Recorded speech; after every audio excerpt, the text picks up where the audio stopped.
Broadcasting from the business capital of the world, this is the Podcast Business News Network. And welcome back, everyone. I never thought I would put these two words together, but once I started learning more and more about it, wow, so impactful. The two words are music therapy. Music therapy. Music is therapy. Imagine that. People's lives can be changed just by creating music, hearing music, making that connection to music to help them move their lives forward, be it somebody who's gone through a trauma, just having challenges in general. So many different situations. And I've said this before, but I'm going to say it again, just to really illustrate it. Why do you listen to music? You put music on for a reason, whether you want to feel good, whether you want to get nostalgic, whether you want to go back to your childhood, whatever it might be, feel happy, feel sad. Sometimes we put music on because we want to feel that way. Well, it works that way too in therapy. And we're going to talk with somebody that helps people with this all the time. She is a board certified music therapist for many, many decades. She is the woman behind Back Mountain Music Therapy. And great to have her back here. Antoinette Morrison is on the program. How you doing today? Good. I don't know if I should thank you or not for the many, many decades. See. Go with that. Go with that. Yeah, because I don't know anybody that can say that. And it was so funny. I was True. here's the thing. I was in the car last night with someone, and I do this thing because I love music, and I've been a DJ since I'm for many, many decades, and I know every song. I just do, like even the deeper tracks, whatever. So I'd be sitting in the car, and I'll go through different songs, and I'm just curious if a friend has even heard of these songs, whether they were hits or not. So we're going through, and we came across a couple of songs that were from late 90s. And they said, you realize that song is 20 something years old? I'm like, oh my gosh. Like it doesn't even seem that these songs are that old. But then even when you think of some songs that we all like, okay, here's one. I know we're digressing, but it's all about music. Sure. Like a song like Leonard Skinner, What's Your Name? All right. That Yeah. song is from 1974. Or Journey, Don't Stop Believing. I mean, that is a quintessential feel good, even a party song. You could be at a bar or restaurant and there's a cover band and they play that song and people, doesn't matter how old you are, everybody's like, yeah, great song, great song. If it's been remixed, it's been covered by other artists. That song is from It can 1980. almost take you back in time to that Yes, time, but the song is from 1981. Yeah.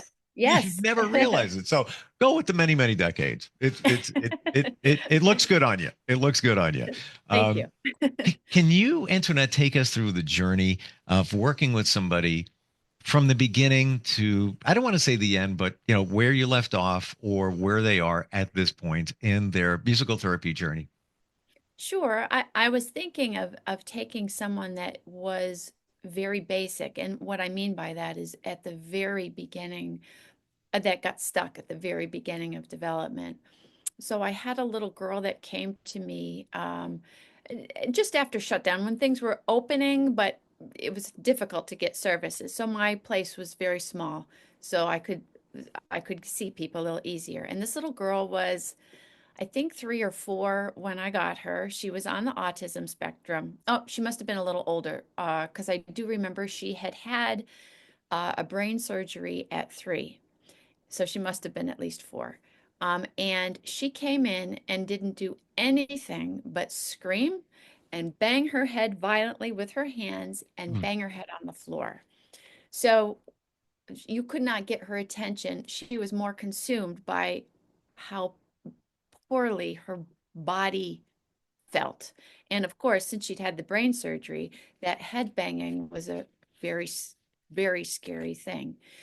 So, I mentioned to you about following the client's lead. So I improvised a tune, and I do remember I got her attention in the tune. I can't remember exactly how at the very beginning, but when that head banging was really bad, she was looking for vibration. And I can't remember how I figured that out. I remember she was on the floor and we got the guitar out and she ended up putting her hands on the strings of the guitar, feeling the guitar.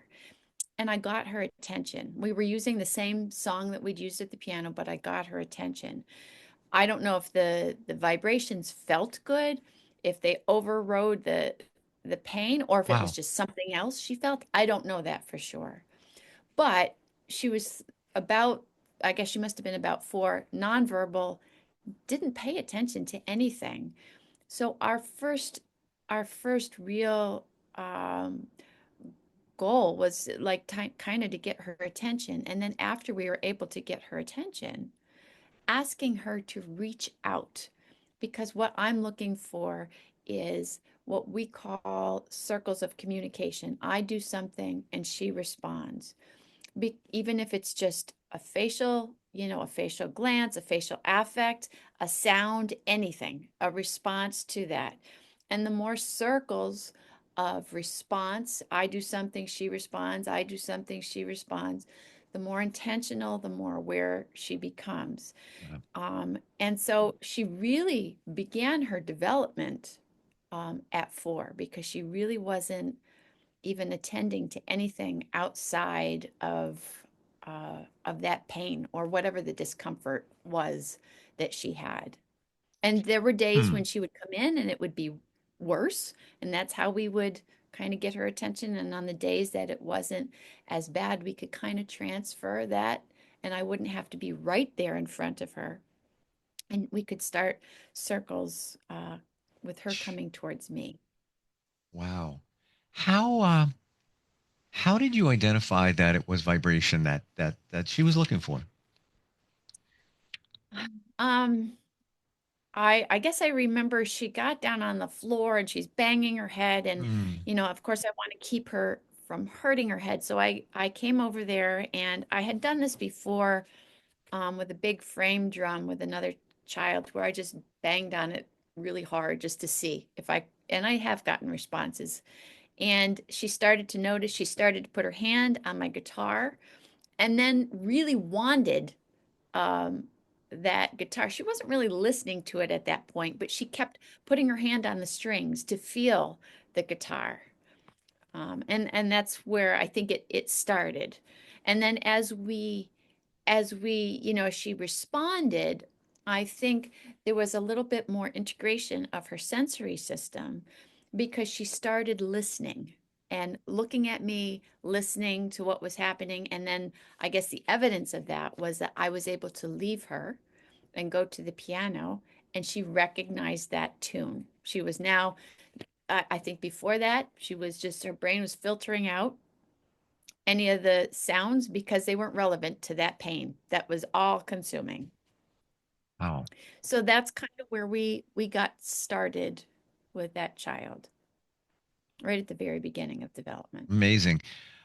Do you believe that she had full ability to hear clear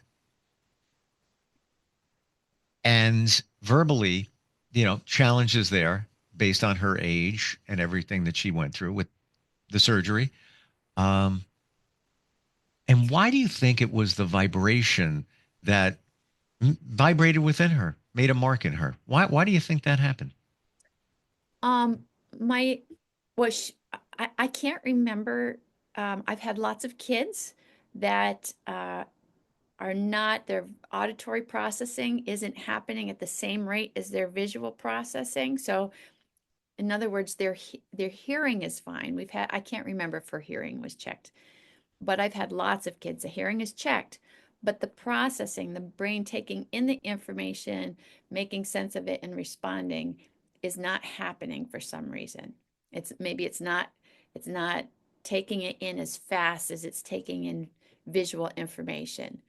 And when that happens, I see here a lot of kids that development slows up because their system of taking information in from the outside world is not like it is for you and me. So, uh, things, ours are even. My brain is filtering out the fan going on in the next room. I'm not noticing that. A child that's not filtering may be hearing that louder than they're hearing my voice. Wow. That's the processing part. Um, What was this? There was a second part to that question, and I'm sorry, I forgot. Knowing about the vibration getting in, but that I think you pretty much explained it there. And Okay. so to your point, I was at a restaurant last night, um, having dinner with a friend, and it wasn't that crowded in the beginning, but very quickly, it was like 6 p.m. Everybody came in, and we started saying to each other, "It's like kind of hard to hear at the table here." And I was hearing just a it wasn't chatter. It was just a kind of noise in the background. I don't know what it was, or maybe it was the ceiling was kind of unique in the place. Maybe it was reverberating. I don't know what it was. The other person didn't hear that, but definitely said that, yeah, it's like it's kind of noisy in here. So what you just said, I think we hear things differently or we filter Yes. things differently and didn't realize it, but to like a beautiful child like you're describing, um, that can be, I can't even imagine. Like a certain sound is now amplified because they're not able to filter it out. And it's just like they can't even deal with it. Wow.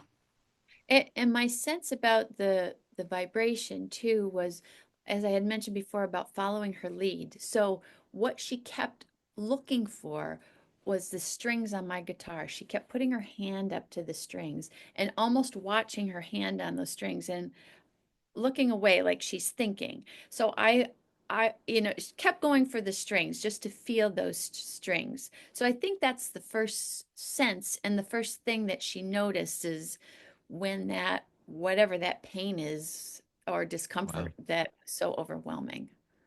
That vibration, do you think that goes back to even being in the womb? Because that's what you're hearing. You're picking up on vibrations. What's the first vibration you hear from the beginning? Mommy's heartbeat. So you're accustomed to it. Yes, but the vibration is a different sense.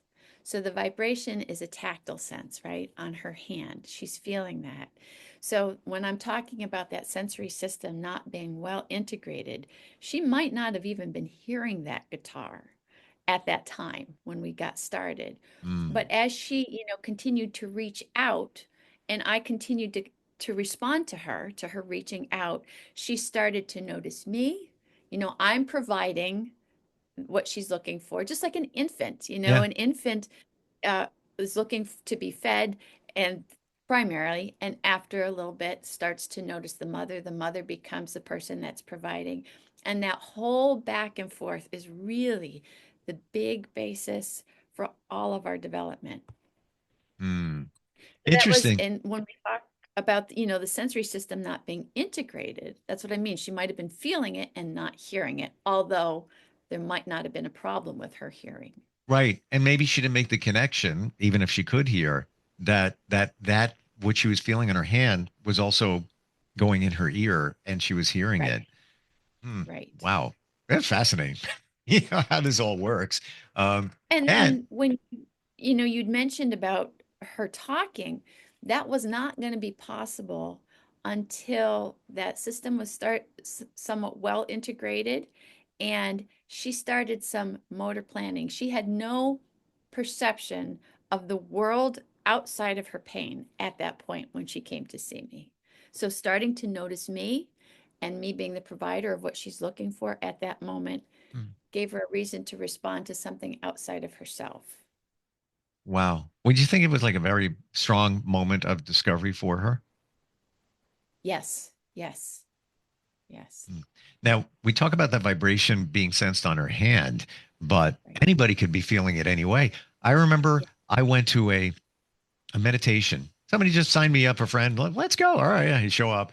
And first time I ever heard a sound bowl, it was only like 3 years ago.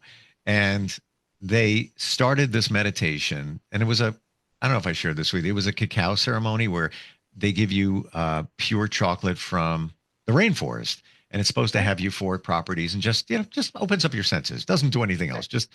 And they just started the session by hitting the sound bowl. One note. That was it. Done deal. And then into a meditation, guided, right? When I heard that sound bowl, it blew me away. It was like a hurricane hitting me in the face. It was like, oh That's why. That's why that thing is powerful. That's why, I've heard a bowl before, but not being in the presence of it. So I can get that vibration that you're describing, what it does to you. I'll never forget that moment. It was wild. Right. Right. Yeah. Yeah. The vibration And just different. makes a difference in just what you feel. And maybe it was the frequency. Um, how did things progress with this child? Did you different instruments? I know you talked about a guitar at that one point. How did things move forward from that situation? Um, we would use the guitar on what I'm going to call her bad days when she came in like that, because that was the best source of, that was the most direct source for her and of vibration and not being overwhelmed by sound. As we m- continue to move forward, I used the guitar a lot less. I went to the piano a lot more, and she could join me there and started reaching out for other things that interested her. So when I talk about circles of communication, again, that back and forth response. So as we moved and we could move through space, I didn't have to be right next to her. She Hmm. still was aware of me, across the room at the piano. And of course, now this little song that we have developed, whether it's on the guitar or piano, is familiar. And that's Mm, kind of paired mm. with me. And so then she can move across the room and notice me and be aware of me and start to ask for what she wants, not with words, but by reaching or by smiling or giggling. Was that song your secret weapon? Like, was that your go-to when, Yeah, things were challenging with her? that was that was the song which developed all of what we did with her. So I always refer to their song as like their theme song, like an auditory playroom. In Uh, an in a playroom, you know where all four walls are, right? You know where your toys are. You know where everything starts and stops. So mm. in that tune, that's kind of her auditory familiar playroom. And then we bring in new toys one at a time, or new little nuances in the music in the response to further development. So we don't want to rip out the carpet from underneath her and give her something brand new. We want to kind of work with what she's got. But that's life in general. Does that make We're all creatures Yes. of habit, and why is that? I know that's a cliche, but it also goes back to the beginning of life where you want that familiarity. Who nobody likes change. It's life. You can get used to it, but we like to go back to those things that we feel comfortable with. And you bring back memories. My youngest is 16, my oldest is 29, and my oldest, it's funny how certain things make a mark. And back then Barney was big, the big purple Ah, dinosaur, and yes. she would watch it every day in her little plaything, and she'd be hanging out. She could have been, maybe one and a half, two. And every time the I Love You song came on at the end of the episode, she would know that that's the end of the episode and start crying. And I'm like, oh, no. And I'm like reaching to shut it off or go back to the beginning of an episode, because it's a different type of song. But there are like audible cues, like it's like almost programming within us that we hold Right. those kind of things. And sometimes recognizing for some of these kids that have processing problems, now that you mentioned goodbye, recognizing, okay, it's time to go is a process. It takes time to recognize that song. We have a goodbye song that we use, Hmm, recognize that song, get themselves ready to go. Because sometimes leaving is overwhelming. I don't want to go. And we have absolutely. to take our time, getting ready, getting there. Hmm. Boy, you're so plugged into this. It's Oh, really, thank really you. amazing. Like I enjoy even doing it. yes, well, there you go with many, many decades.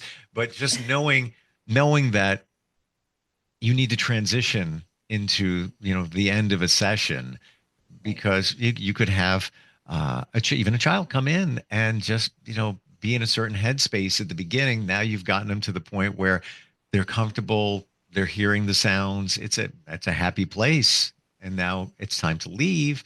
So you have to carefully get into that.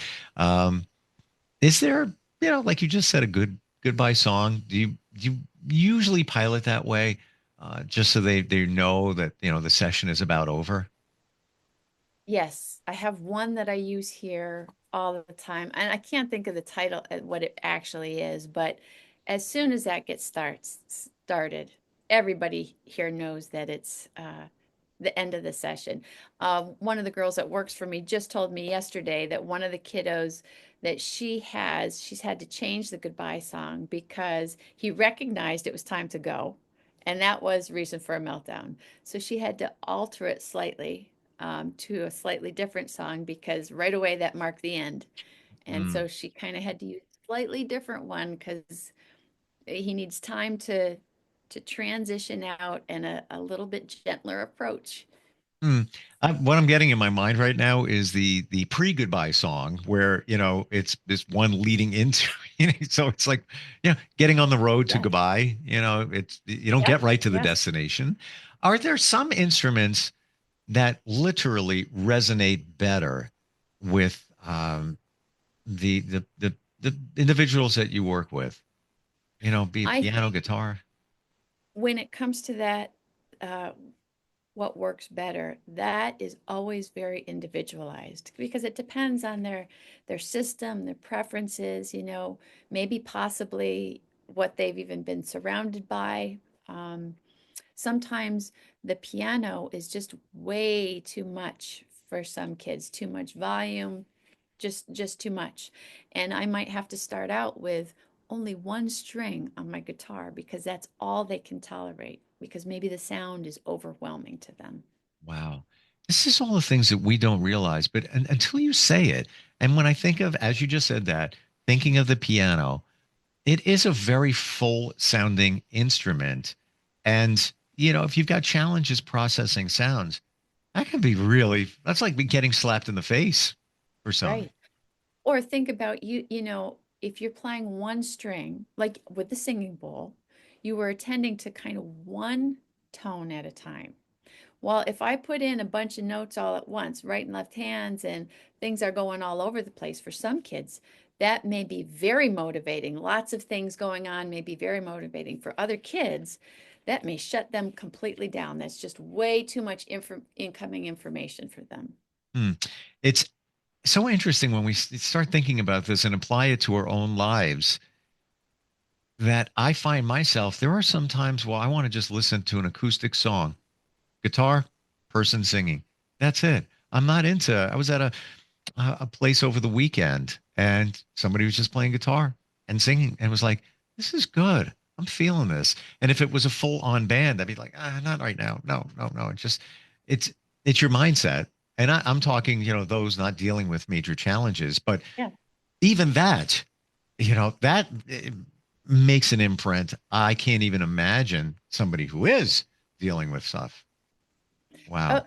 even for myself, when you were talking about being in a crowd of people, I noticed after shutdown, when I went in a crowd of people, I was having difficulty hearing the person in front of me, and that was never a thing before shutdown, but I had just gotten used to, the one or two people in my home.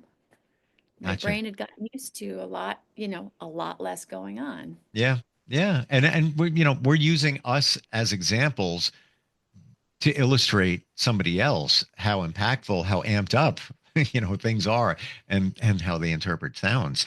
Um, but it's wonderful how you can help many, especially children, find comfort in music. It really is amazing.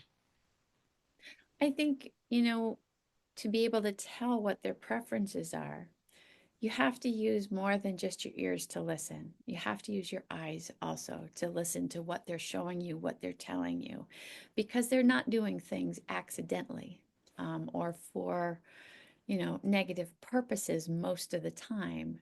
They're showing you what's working for them and what's not. And then it's kind of up to you to figure it out. Therein lies the many, many years of experience, the decades of, because even just going back to that little girl, if I was playing guitar and she reached out, my first thought would be, "Oh, you want to play? Oh, yeah, touch the strings. It's okay." Because I don't know. I wouldn't even pick up on the fact that she's feeling the vibration of the strings. I wouldn't even have a thought. this is not what I do. Amazing. How do we learn more? What's your website, Antoinette?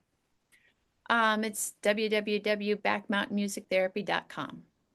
Yeah, lots to learn there. And can you ever do anything virtually?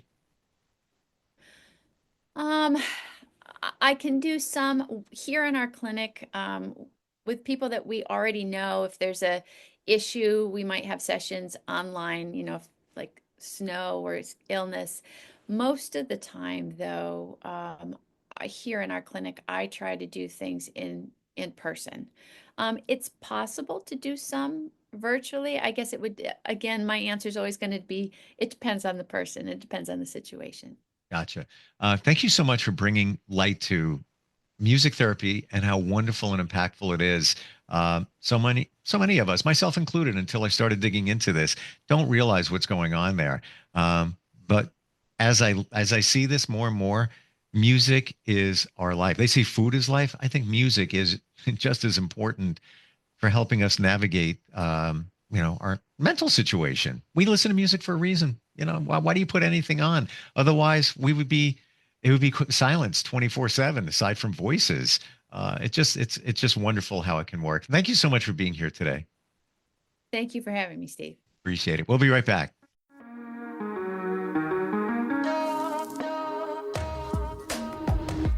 Broadcasting from the business capital of the world, this is the Podcast Business News Network.